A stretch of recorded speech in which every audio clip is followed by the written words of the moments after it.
Today I am in the home of Janet, who 8 days ago was vaccinated with the Oxford Astra Zeneca COVID-19 vaccination. The batch number was PV46664, and we're going to let her tell you her experience in her own words. This is not an anti-vaccination broadcast. This is not an anti-vaccination documentary. This is just a real story of a real person and their experiences that led them to decide to take the vaccination and what has happened thereafter.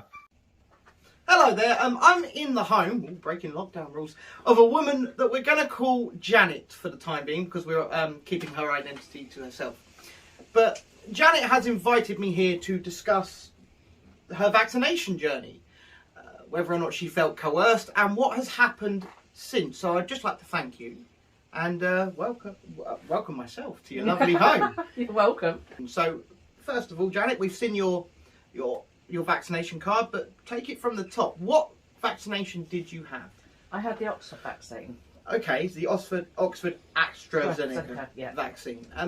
And the obvious question I have to ask is, are you an anti-vaxxer? No, I'm not. Have you had vaccinations throughout your life? I have. And I know you have a child. Does your child have vaccinations? Yes, she has. She's all up to date. So, tell me, why did you have this vaccine? Was it for your own health?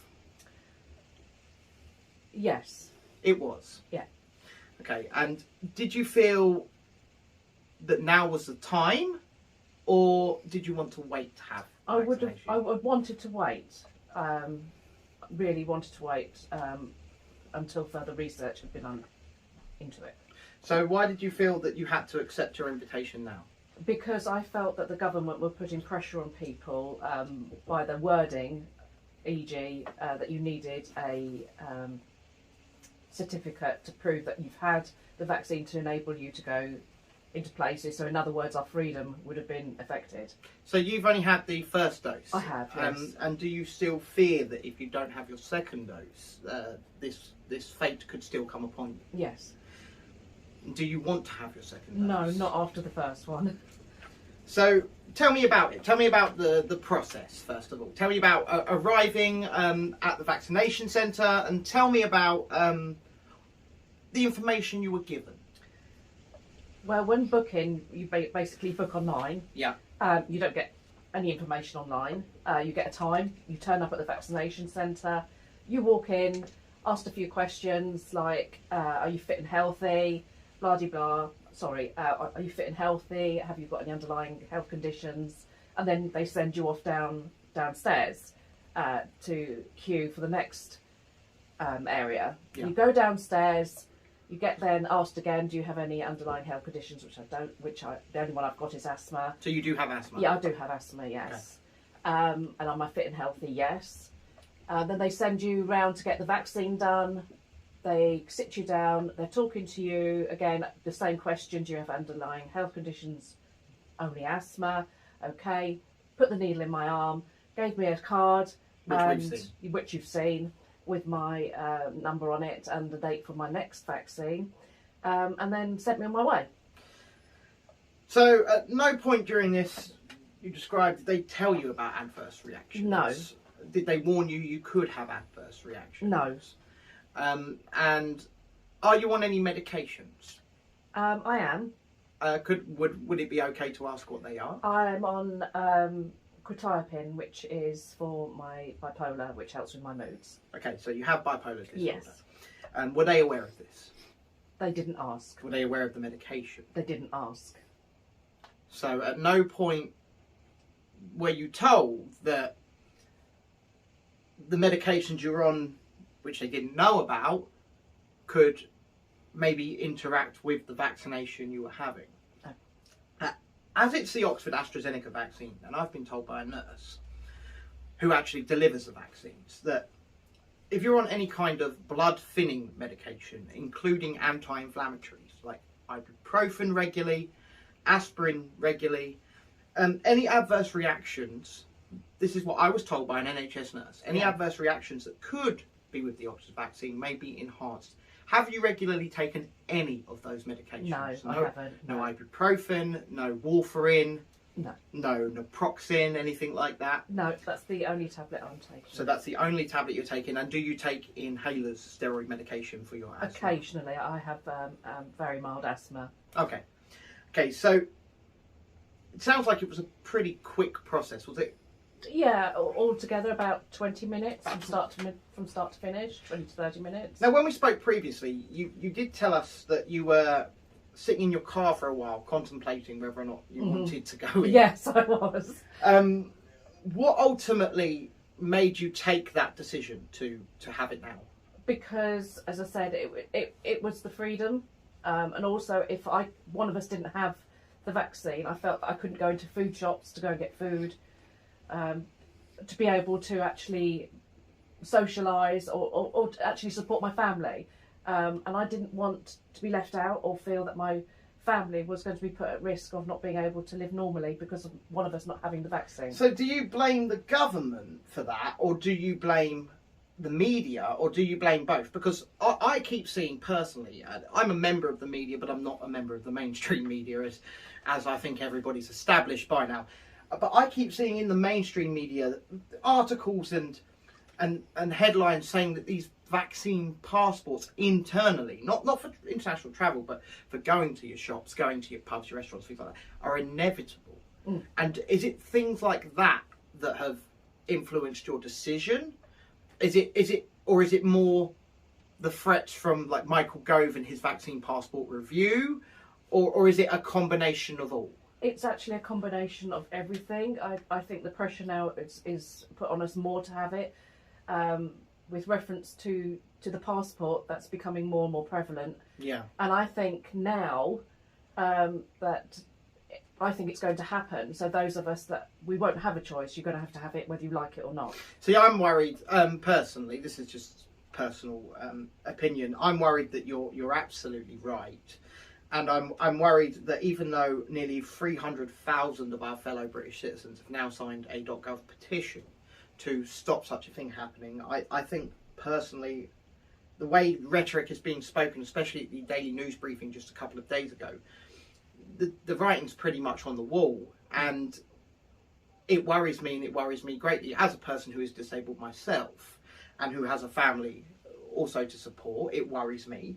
And I know that you have a disabled husband, is that right? I do have a disabled husband, yes. And what is his stance on this vaccination? He doesn't want it. He doesn't want it. No. And what worries me the most is he's already a marginalised person, and you've also got a lot of weight on your shoulders for caring for him and bringing up a child. And what worries me the most is that your disabled husband is now going to be ostracised from society if he ultimately makes that decision not to have it. And we will have people tell us, oh, well, what you're doing is you're just deciding to give up your rights. But I don't believe that's true, because No. I believe that rights are inalienable and we're born with them, and they were never the government's to take. But here we are, and I'm worried about where we're going. So am I. Because I think my husband was quite concerned with when I came home and the effects that the jab had on me. So we're going to get into that in just a minute. So you drove yourself home from the vaccination centre? I did. Yes. And at that point, how were you feeling? I was feeling fine. You were feeling absolutely Yeah, fine. bubbly like I normally was. Yeah. My husband was with me at the time in the car, and everything seemed fine. No problems at all. So when did the problems, and we're going to get into them, start? They started roughly. I had the injection around just about 12:30ish. On the 2nd of March. Yeah. So 8 days ago from the point of this interview. Yeah. And I got home, and it was around about 3 o'clock. I actually started feeling my head was not mine. Just a muzzy head, as I would call it. Yeah. And my arm started to ache. By bedtime, I was well out of it. I had terrible migraine front and back. I was feeling nauseous. My arm, I couldn't even touch. It was so painful. I was sweating to the point that the bed was absolutely soaked through. And we had to change the bedding. Yeah. My temperature at that point was 38.8 38.9. Just for reference, Janet's husband is here in the room with us, and he's just helping reference that. Yeah, 38.9. And I was didn't know what time of the day it was. I was so out of it. I was shivering all the time. I could not get warm. And I had blanket after blanket on top of me. This went on for a good 2 days. Good 2 days? A good 2 days where I was losing fluid from sweat. I couldn't eat or drink properly at this time. Right.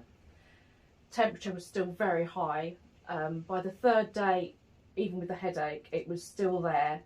My temperature started to moderate, but it still wasn't right. I was still very cold. Yeah. And I was sitting in lots of clothes and blankets. And was that the extent of it, or are you still feeling anything now, or? The whole extent of it, as of today, my temperature's obviously back to normal. My head, I still have bouts where I feel very lightheaded and dizzy. I have no appetite. I have suddenly lost my appetite. I haven't eaten properly for probably a good 5 days. I feel sick.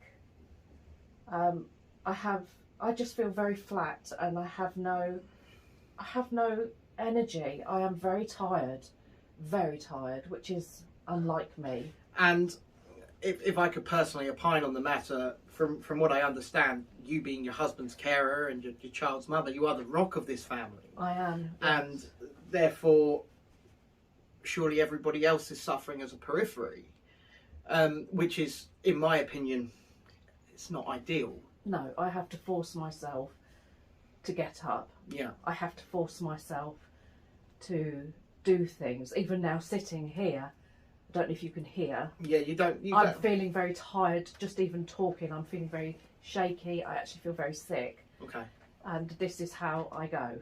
Yeah, I'm all right for a few hours, and then I get very tired again. So, do you think your condition will improve? I hope so. I'm hoping so. But after 8 days, I worry that that's quite a long time for an adverse reaction. Mm-hmm. And you've already alluded to it earlier in the conversation, but you have a second vaccination to come. I assume in May. In May, yeah. And how do you feel about that? I don't want it. You don't want it at all? No.